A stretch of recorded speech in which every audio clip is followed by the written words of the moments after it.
Kanigiri parliament BRS party అభ్యర్థి క్యామ మల్లేష్ గెలుపు కోసం ఆత్మకూరు మండల కేంద్రంలో ఇంటింటి తిరుగుతూ కారు గుర్తుకు ఓటు వేసి పార్లమెంట్ ఎన్నికలలో టీఆర్ఎస్ అభ్యర్థి క్యామ మల్లేష్ ని అత్యధిక మెజార్టీతో గెలిపించి పార్లమెంట్ కు పంపించాలని ప్రచారం నిర్వహించారు।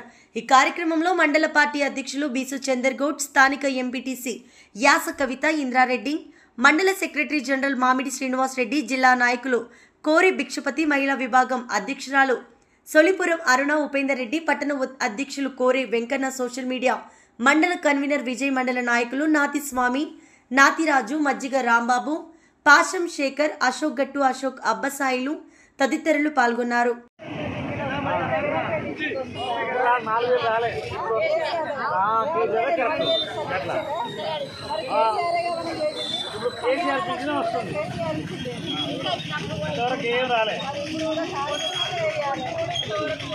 కొట్టలేరు వానల వస్తున్నాయి, వర్షాలు వచ్చినాయి, అన్నీ కొట్టలేరు। ఆరు